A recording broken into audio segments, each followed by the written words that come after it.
Assalamualaikum warahmatullahi wabarakatuh. Selamat siang pada Bapak Irwan selaku dosen pengampu mata kuliah Pendidikan Kewarganegaraan. Di sini kami dari kelompok 3 akan membuat video tugas yang bertajuk Suara Mahasiswa selaku untuk memenuhi ujian akhir semester mata kuliah Pendidikan Kewarganegaraan.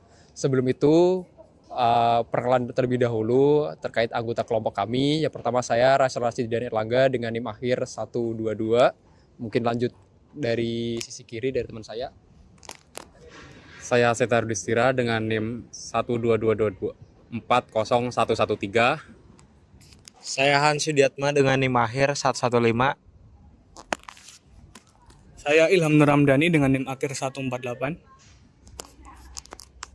Saya Ridwi Afrila dengan NIM akhir 134.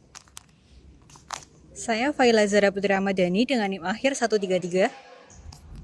Saya Alivia Putri Ramadhani dengan NIM akhir 147. Jadi program dari kelompok 3 adalah Suara Mahasiswa.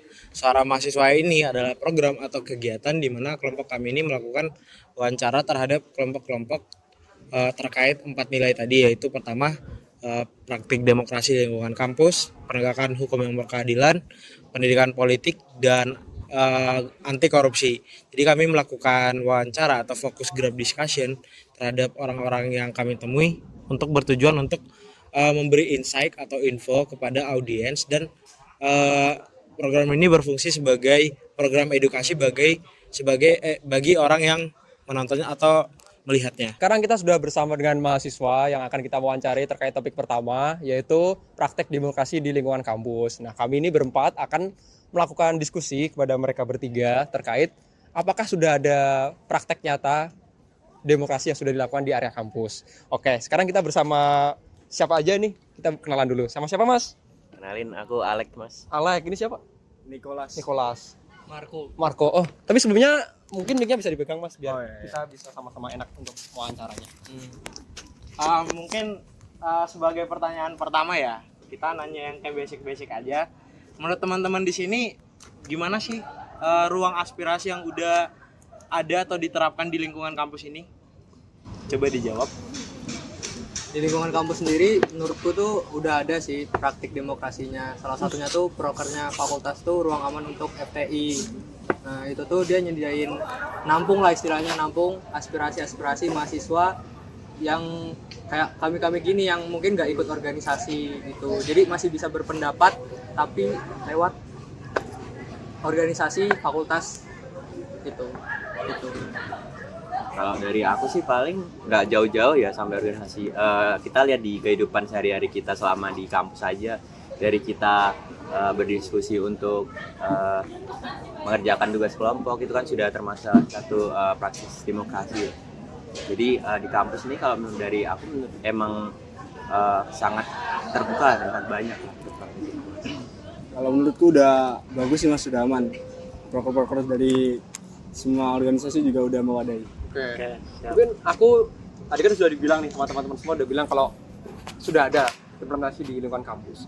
Cuma kalau kita cakupannya di lebih luas di luar, demokrasi kan identik dengan pemilihan.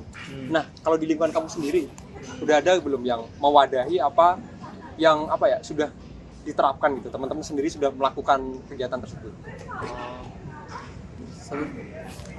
Udah sih, Mas. Kalau seingatku kemarin tuh pernah ini, Mas. Nyoblos Ya. Kahim, terus Gubernur BEM sama apa? Ketua BEM KM, Mas. Udah bagus juga kok. Udah lu berdudil lah, udah sesuai sama kayak aturan di pemerintahan, udah oke sih. Menarik gitu. Menarik. Kurang lebih begitu semua ya. Lanjut Boleh lanjut. Dari aku mungkin apakah ada sejauh ini praktek demokrasi yang menyimpang?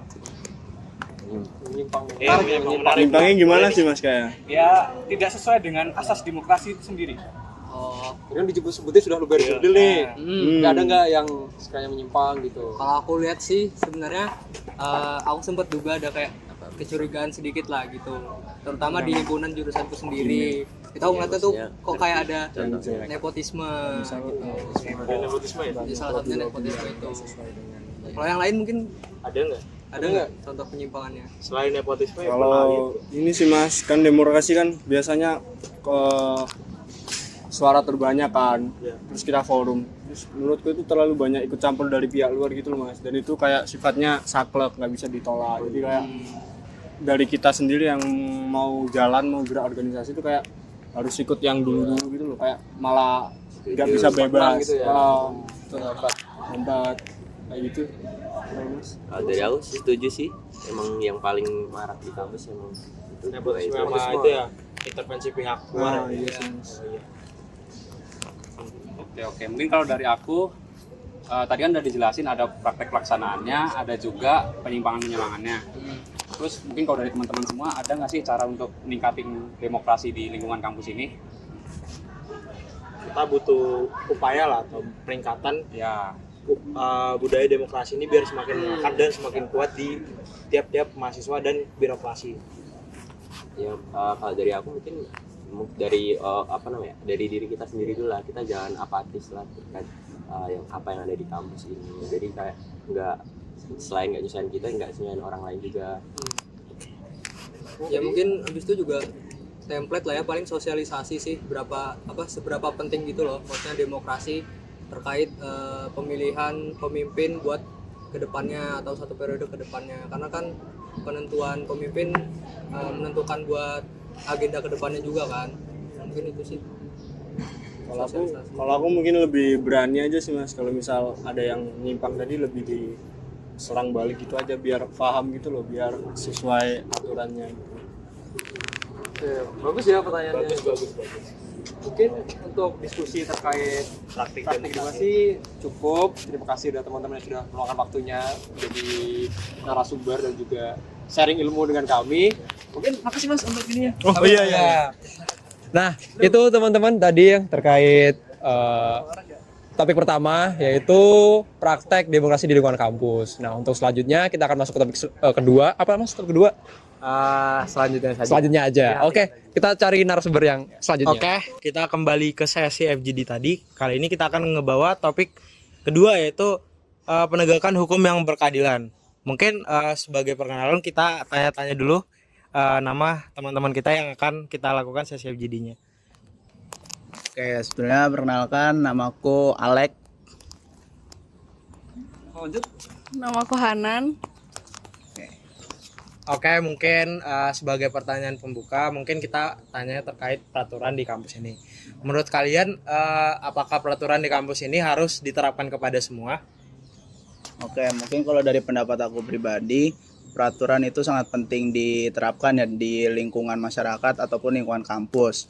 Khususnya kita sebagai mahasiswa, seharusnya sudah sepatutnya kita menjalankan peraturan-peraturan yang sudah ada di kampus. Gitu aja sih kalau dari aku.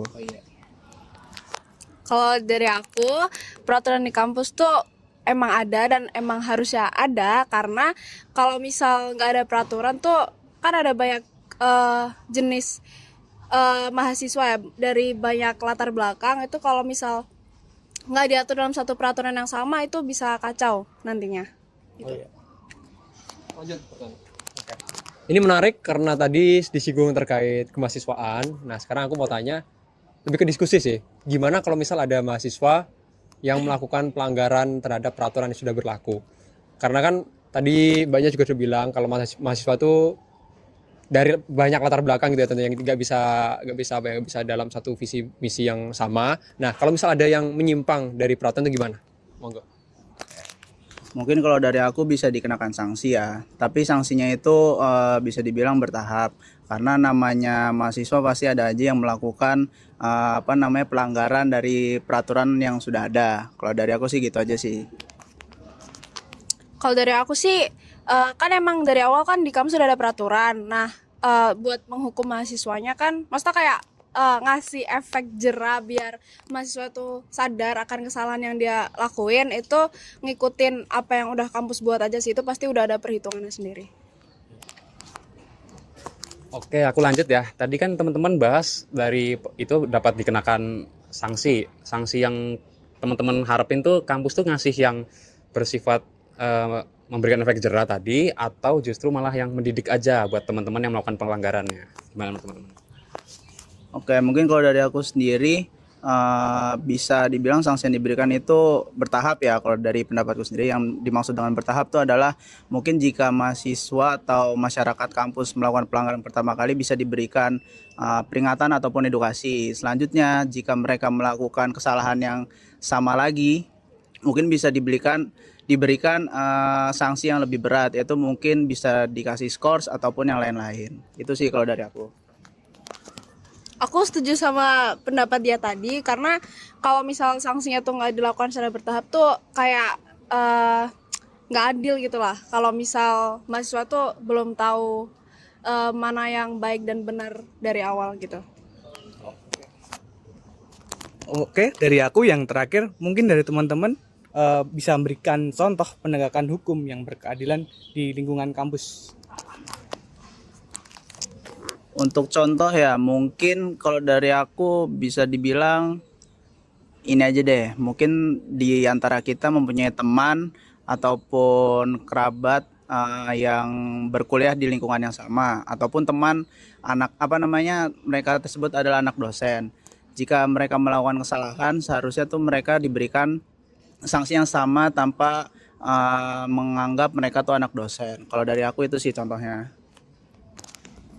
Jujur aku nggak kepikiran contoh lain karena aku setuju banget sama pendapatnya dia karena itu udah mencerminkan keadilan juga ya, karena semua orang kan sama di mata hukum. Jadi kayak mau siapapun derajatnya ataupun kaya atau semua perbedaan itu bakal sama semua di depan hukum gitu. Jadi mungkin itu mungkin hasil dari FGD kita di mana memang peraturan itu dan sesuai ketetapan yang ada itu harus dijalankan tanpa terkecuali, dan itu juga harus dilandaskan dengan asas keadilan. Mungkin kita akan lanjut ke dalam sesi FGD berikutnya di mana kita akan membahas nilai-nilai berikutnya. Oke. Baiklah, di sini kami akan melanjutkan sesi diskusi mengenai topik yang selanjutnya, yaitu pendidikan politik di kampus. Di sini kita sudah bersama Mas. Saya Mas Dio. Ya, sini dari kita Teknik Industri 24. Iya, di sini kita ditemani sama Mas Dio sebagai narasumber untuk wawancara topik mengenai pendidikan politik di kampus. Nah, langsung saja kita mulai untuk pertanyaan pertama. Menurut Mas Dio, apakah mahasiswa itu perlu memahami politik? Menurut saya penting sih, perlu sih. Karena politik itu ternyata juga berpengaruh ke kehidupan kita ya. Kayak gak cuma melulu soal kayak cuma pemilihan umum gitu aja sih. Kayak memang perlu dipelajari. Itu sih. Oke, kalau yang selanjutnya, menurut Masnya ini bagaimana mahasiswa itu agar mendapat pendidikan politik yang baik? Mungkin bisa ini ya, terutama bisa belajar dari banyak ini sih, kayak dari sosial media juga bisa. Terus kalau untuk dari kampus sendiri juga bisa dengan ikut organisasi-organisasi yang ada di kampus, dan juga itu sih. Oke, mungkin yang terakhir dari aku kan zaman sekarang tuh media sosial tuh kayak segalanya gitu kan. Kita bisa dapat informasi apapun lah itu dari sosial media. Tapi itu pasti ada yang buruk dan ada yang baik. Nah, menurut Mas sendiri itu media sosial tuh seberapa berpengaruh sih sama pengetahuan mahasiswa terkait politik gitu? Menurutku sangat berpengaruh ya media sosial itu. Karena juga ada beberapa media yang dari media sosial itu kayak udah kayak buzzer gitulah. Jadi kayak mesti perlu difilter dulu lah kalau ada berita di media sosial tentang isu-isu politik itu. Mesti kudu dicari kebenarannya lagi lah. Itu sih. Oke, terima kasih Mas Dio. Mungkin untuk topik ketiga segitu dulu. Kita akan lanjut ke topik selanjutnya. Baiklah, kita akan lanjutkan diskusi ke topik selanjutnya, yaitu tentang anti korupsi di generasi muda. Nah, sekarang kita sudah ditemani sama Mas Wira dan Mbak Lia. Jadi di sini kita akan melakukan diskusi mengenai topik anti korupsi di generasi muda. Dan untuk pertanyaan pertama ini ada, kan kita tahu korupsi yang di media atau berita itu ada korupsi yang besar-besaran. Tapi menurut kalian, apakah korupsi itu bisa terjadi dari perilaku kecil gitu? Izin menjawab, menurut saya pribadi itu bisa dimulai dari hal-hal kecil tadi, kayak contohnya mencontek, terus manipulasi data ketika kita menjawab tugas atau kita sedang mendapat tugas sesuatu seperti itu. Dan yang terakhir itu, kalau misal kita join organisasi, kita mengambil uang di organisasi tersebut, itu bisa menumbuhkan bibit-bibit korupsi itu sendiri. Oke, bagus banget jawabannya. Lalu yang kedua, menurut kakaknya, gimana sih cara mahasiswa ini agar bisa menerapkan nilai-nilai anti korupsi? Oke, mungkin karena kita itu mahasiswa ya, berarti kita harus juga menghindari yang namanya korupsi tadi. Mungkin caranya kita bisa dengan lebih jujur, lebih terbuka kepada teman-teman kita untuk menghindari yang namanya praktik-praktik korupsi itu tadi. Lalu, menurut kakak-kakaknya ini nih, apa yang bisa dilakukan mahasiswa untuk mencegah budaya korupsi ini sendiri? Menurut kakak, apa yang perlu dilakukan dari hal-hal kecil juga boleh? Izin menjawab lagi, karena kita masih generasi muda nih, kita masih banyak langkahnya ke depan. Nah, itu tuh langkah pertama, kita bisa membiasakan integritas. Terus kita bisa ngingetin teman, jangan sampai kita tuh membiarkan teman kita jatuh ke lubang yang salah kayak gitu. Terus yang selanjutnya ada mengutamakan kejujuran, di mana-mana kita harus selalu jujur, karena itu emang udah kewajiban kita. Oke, mungkin yang terakhir, mungkin kalau Mas dan Mbak ngelihat berita-berita di sosial media tentang korupsi, apakah itu kecil-kecilan atau besar-besaran, itu pasti selalu ada komen yang nyempil kayak kita tuh belum korupsi karena kita belum punya kesempatan. Nah, gimana pendapat Mas Mbak sama statement itu? Oke, mungkin menurutku kalau misalnya kita nggak punya kesempatan tuh mungkin karena kita contohnya sebagai mahasiswa aja ya. Contoh yang paling sering itu kayak tipsen. Nah, tipsen itu sebenarnya bukti nyata dari korupsi itu sendiri, di mana berkaitan dengan korupsi waktu. Nah, kalau dibilang tadi kita belum punya kesempatan, sebenarnya udah ada kesempatan itu di sekitar kita, cuman kita aja yang ngerasanya itu tuh bukan korupsi seperti itu. Sekian dari diskusi kita kali ini. Terima kasih sama Mas dan Mbak udah bersedia jadi narasumber kita. Terima kasih. Menurut kalian itu praktik demo yang benar itu gimana sih sebenarnya? Coba. Gimana menurut kalian? Ya. Santai aja ngomongnya. Kita musyawarah. Gimana? Pendek aja nggak apa-apa. Mungkin kalau kamu dulu gimana? Monggo, siapa dulu? Kalau menurutku sih untuk praktik demo yang baik itu harus punya alur yang jelas dulu dari awal, bukan asal langsung demo. Jadi orang yang ingin melakukan demo ini perlu adanya isu atau masalah yang ingin dibahas. Setelah di pembahasan dan emang ada suatu kejanggalan atau memang benar-benar konflik di sana, barulah itu dikonsolidasikan bersama teman-teman yang lainnya. Setelah kita konsolidasikan, bisa nanti baru kita suarakan atau langsung bergerak ke lapangan. Kalau menurutku sih harus ada alur yang jelas. Mungkin aku juga nambahin sih, itu setuju sama pendapatnya Ray. Emang perlu ada, kan ada kasus ketika mahasiswa tanyain nggak tahu ya terkait demonya apa. Nah, perlu adanya pemahaman lah terkait apa yang sedang disuarakan. Jadi paling enggak itu nggak cuma FOMO gitu loh. Demo ya emang harus mengangkat isu, dan juga perlu adanya dialog juga kalau misalnya diperlukan. Jadi nggak yang asal anarkis. Ya, emang kadang-kadang itu kita yang kadang-kadang ada yang bilang demo itu yang baik-baik dong, yang halus-halus. Tapi kalau kayak gitu emang kadang nggak didengar. Emang perlu ada pergerakan yang harus lebih frontal gitu. Tapi ya jangan asal anarkis juga gitu. Mungkin dari teman-teman yang lain gimana pendapatnya? Ada? Kalau menurut aku itu terkait hal yang mau didemo ini, yang mau diangkat topiknya, yaitu tadi harus paham dulu. Dan menurut kalian itu benar-benar positif nggak sih kalau diangkat ke demo gitu topiknya gitu?